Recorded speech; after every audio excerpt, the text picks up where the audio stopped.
হ্যাঁ, এটা আমার বেটা কছে, সালাম আব্দুল সালাম কছে, যা যা কর দরকার কছে। সাইদির মতো একটা লোক আমার এই বাংলাদেশে বানাতে 10,000 বছর লাগবে।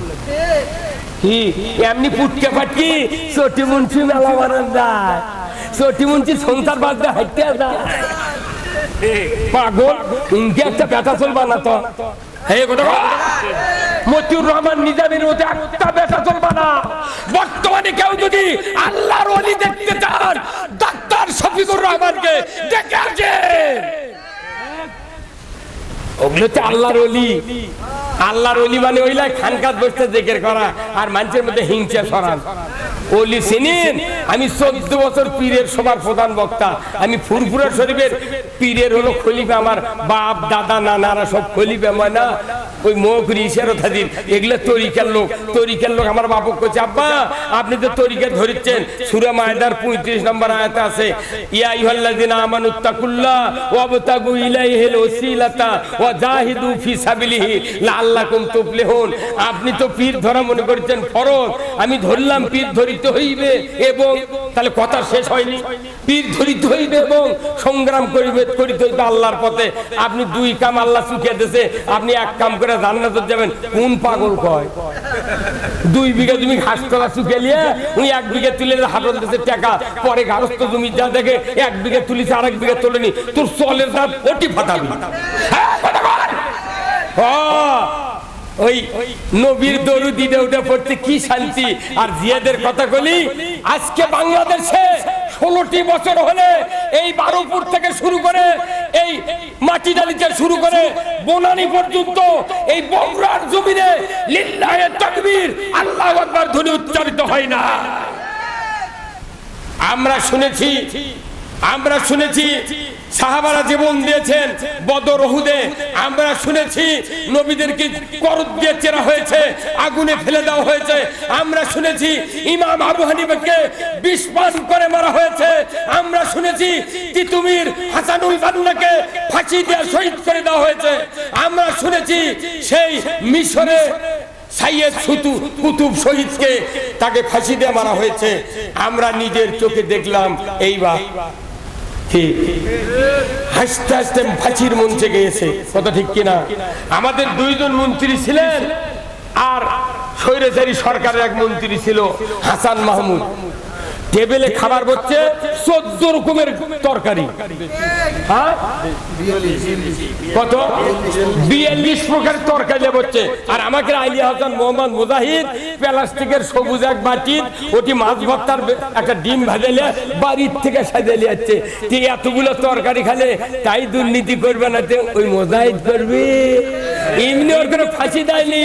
এই 2 মন্ত্রী যে সুনাম বিশ্বব্যাপী ছড়ে গেছে, যে 10টা মন্ত্রী এরা পায়, আমাকে বাংলাদেশ বসার মতো চেয়ার একটাও চার মাথার থাকবে না। তেল মারার কাম বাঁধেনি।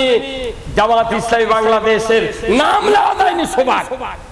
এই কথা বল, আপনার নির্দিষ্ট আমরা বিএনপির নাম নেই, জামাতের নাম নেই, আমাদের বন্ধু প্রতিম দল বিএনপি, কথা ঠিক কিনা? আমার এই বাংলাদেশে যদি আগামী নির্বাচনে বিএনপি, জামাত, চরমোনাই, হেফাজত, খেলাফত মজলিস, এই ইসলামী আন্দোলন, ফয়জুল করিমের এই কয়েকটা দল যদি আমরা ঐক্য করে ভোট করি, 10 মিনিট লাগবে বাংলাদেশে কোরআনের আইন কায়েম করতে। কোরআন দিয়ে চাইলে যদি বাংলাদেশে মানুষের পছন্দ না হয়, আবার বিএনপি কমতুরকে ভোট লাগবে না। তোরা 200-300 জন এমপি সংসদ যাত কতক্ষণ আবারে। এইবার পেলাপিলি করা হবে না। এইবার ইসলাম কায়েম করলে কি ভাই, সকলে মিলে বিএনপি দেবো 100 সিট, জামাত নেবো 100, আর ওর করে দেবো 100। বাইটিয়া খামু বাইটিয়া খামু কথা কি ওর করো যে বিএনপি যদি কয় না 130 দেওয়া লাগবে, তাই নেই। আরে 100-150 নিলে তাই নাই। কিন্তু এই দেশে ইসলাম কায়েম করতে হবে। কারা কারা ইসলাম কায়েম তার 2 হাত তুলে দেখা। লিল্লাহে তাকবীর, নারায়ে তাকবীর। আগামী অক্টোবরের 3, 2, 3, 4 এই 3 দিন ব্যাপী সিরাত মাহফিল হবে, রসুলের জীবন চরিত আলোচনা হবে আলতাবুন নাসাক না সেন্ট্রাল হাই স্কুলে। ওখানে আমি বক্তা থাকবো, ইনি থাকবেন, ঢাকার বক্তা থাকবে। এখানে কম্পিটিশন, যুদ্ধ হবে। আমরা ইসলাম বুঝানোর জন্য পল্লীর থেকে ছুটে লাগিয়েছি ওই ঢাকা না বগুড়া, বগুড়ার ঢাকা খেলা হবে ওই সেন্ট্রাল মসজিদে। আমি এই পুরো বাংলাদেশের মাজলিসুল মুফাসসিরিনের কেন্দ্রীয় সদস্য। গতকালকে জুমের মাধ্যমে বক্তৃতা করা হয়েছে। আমি বলছি কেন্দ্রের লিডারকে, খবরদার, আর ঘরের মধ্যে নয়, আমরা বাহিরে প্রোগ্রাম করব। এই প্রোগ্রামটা যদি মাটিডালির ওখানে বিরাট একটা ময়দানে করা হতো, আরো 4 গুণ লোক হতো। এখানে সভা হচ্ছে, মানুষ দাঁড়িয়ে নেই। কি আগামী বছর যদি সভা করেন, ওপেন ফিল্ডে করতে, ওপেন ফিল্ডে। তাবলিগ জামাতারা যদি ওখানে প্যান্ডেল করে 20 বিঘা জমি ঘিরে এলে করে পারে, আপনি কি ওর থেকে কম? হ্যাঁ, এই লোকগুলোর সাথে যোগাযোগ করেন। এনাদের ইসলাম বুঝায়, এনাদের ইসলাম বুঝালে এক চেয়ারম্যানও যদি ইসলাম বুঝাতে পারেন, এক ইউনিয়ন দখল। এগুলা না বুঝা রিক্সাওয়ালা গ্যারেজত কাজ করে করতে, ভাই চল নামাজ পড়ি। পাগল ওই রাধা পাত্রে করলে আলা, আর ওগুলা হবে। এদেশে এখনো দুর্নীতি বন্ধ হয় নাই। যে ইলিশ ছিল মুদি খাতে 600 টাকা কেজি, আমরা তখন রাধা বাজারে খেয়েছি 2200 টাকা কেজি। আমি নিজে 30 বছর হলে 1 কেজি 1.5 কেজি ইলিশ আমিও দেখিনি, চোখ দিয়ে, আমার ছেলে পেলে দেখেনি। মনের দুঃখে গাড়ি নিয়ে বরিশালে প্রোগ্রাম ছিল আমার এই আগস্টের পর, মানে ওই 5 তারিখের পরে আমি গেছিলাম বরিশাল। সভা করে বরিশাল স্পোর্টস যেটি আছে, ওইটা হুইলচেয়ার কিনেছি 3টা, 1.5 কেজি ওজন, 7,500 টাকা দিয়ে 1750 টাকা কেজি দিয়েছে আমার থেকে। আমি যখন ওই পোটের যাই, বস সবচেয়ে বড় পাই কি কয় আরতদার, ওকে আমি বললাম, ভাই এই যে 100 নৌকা দিয়ে ইলশা দিচ্ছে, এখানে কত টাকার ইলশা প্রতিদিন আমদানি হয়? বলে 100 কোটি টাকার ইলিশ এটি বিক্রি হয়। 100 কোটি টাকার ইলশা খালি ওই বরিশালের এক বাজারত আসে, চাঁদপুর তো আরো আছে। এখনো ইলশার সিন্ডিকেট বন্ধ হয় নাই। আমরা উপরে জানিয়েছি এই উপদেষ্টাদেরকে, ভাই আপনি বললেন 350 টাকা করে ইলশা খাওয়ার পর আমরা রপ্তানি করব, এখনো ইলশা 1400-1500। কারণ কি? এই ব্যবসায়ীরা সিন্ডিকেট করে একটা ইলশা কম দামে বেচতে দিচ্ছে না। পূজার কথা, পূজা আপনি দান, পূজাতে 16 বাদান দান। ও 4 মানুষ আছে, ওরা ওরকে পূজা পায় দেখা যায়। আপনার মর্দামি নাই বাংলাদেশের ইমানদারে মিছে। ইন্ডিয়া তো মিছিল শুরু হতে, কাল মুদির ছবি পারিছে। পাকিস্তানের শুরু, ইন্ডিয়ার মুদি এখন একা খাবিচ্ছে, একা শুরু হয়ে গেছে। এই বাংলাদেশ থেকে ইথিওপিয়া, আপনার বোখারা, তাশকন্দ, ফিলিস্তিন, নাইজেরিয়া সহ ইন্দোনেশিয়া, পুরা এই বাঁকা দেশটা পুরা ইসলামের দখলে আসবে। আমার রাসূল বলেছেন, গজওয়াতিল হিন্দ ফাইন আদরাকতুহা উলফিক ফিহা মালি ওয়া নাফসি ইলা আখিরিল হাদিস, নাসাই শরীফের হাদিস। রাসূল বলেন, হিন্দুস্তানের সাথে মুসলমানের একদিন যুদ্ধ হবে। ওই যুদ্ধে যদি আমি রাসূল বেঁচে থাকতাম, আমার জান মাল খরচ করে শহীদ হয়ে যেতাম, বিনা হিসাবে কোটি কোটি লোক জান্নাতে যাবে। জোরে করে আল্লাহু আকবার। সেই সুযোগ আসছে।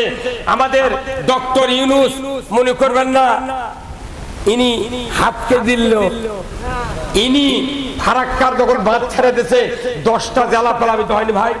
কোটি কোটি টাকা আমরা ত্রাণের জন্য পাঠাচ্ছি। এই বগুড়া থেকে লক্ষ লক্ষ টাকা চলে গেছে, আমরা নিজেরা দিয়েছি।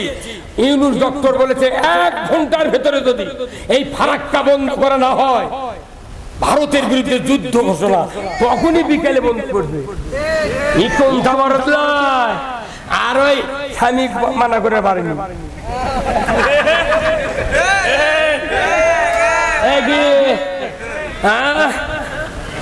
কি কথা রে, তুই নির্বাচিত সরকার লয় তো, উইও লয়, উইও নির্বাচিত লয়, ইও লয়, খালি ওর সাথে পীড়িত করছি দেখে ওই একটা দিন করলু না।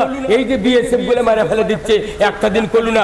আর 1 ঘন্টার মধ্যে যদি ফারাক্কা বন্ধ করা না হয়, তোমার ভারতের বিরুদ্ধে যুদ্ধ ঘোষণা করবো।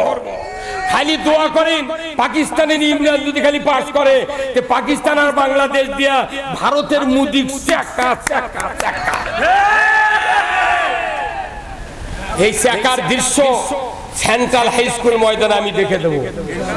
একটু ধৈর্য ধরে, পুরো বাংলাদেশের ভেতরে বগুড়ার মতো এত সংগ্রামী ইমানদার কোথাও নাই। পুরো বগুড়াকে ইসলামী আন্দোলনের আমরা ঘাঁটি বানাতে চাই। কারা কারা আমার সাথে একমত দু হাত তুলে দেখা। লিল্লাহে তাকবীর, নারায়ে তাকবীর।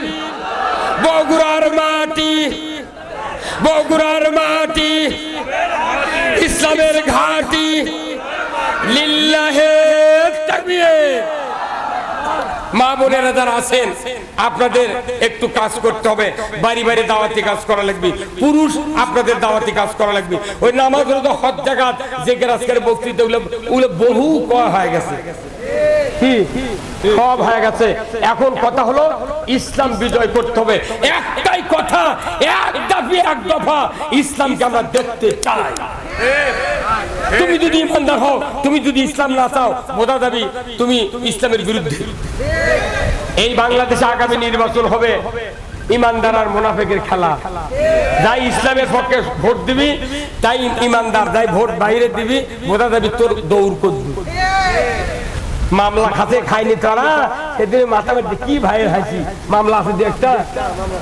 ও তাহলে আপনি কুচির মাছ, আপনার গাছ কাটো ভরে না। 14টা মামলা। আপনার বয়স কত? 47। ওই আমি জানি, তার দেখলি খবর করে। হ্যাঁ আপনি মামলা খেতেন কবেন, আমি মামলা খেতে হুজুর।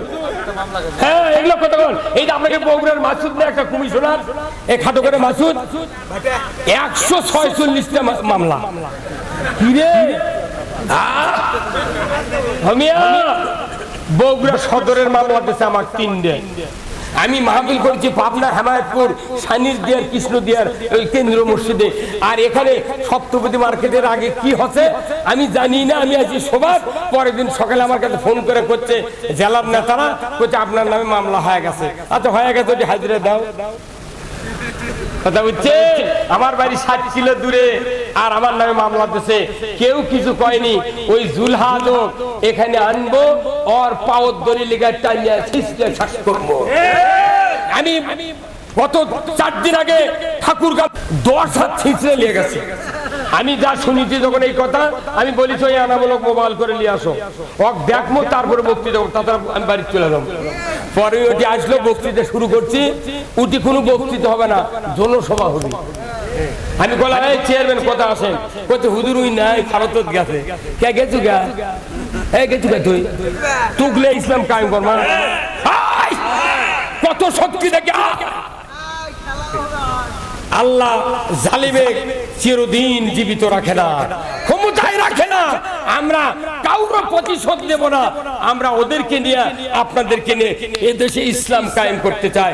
চুরি করলে হাত কাটার আইন থাকবে, জানা করলে পুরুষের কোমর, মহিলার সিনাবন্ধ গাড়ি দিয়া, আদলা পিকেটির দিয়া একটা বিচার যদি করা হয়, বাংলাদেশে কোনোদিন জানা করার সাহস পাবে না।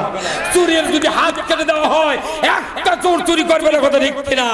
দুর্নীতি করবে না, কারণ মসজিদের ইমামকে এমপি বানাতে হবে, মসজিদের ইমামকে চেয়ারম্যান বানাবো, মসজিদের ইমামকে পৌর মেয়র বানাবো, আর এদেশে কোনোদিন চুরি হবে না। আপনাকে এইরকম নেতৃত্ব চান?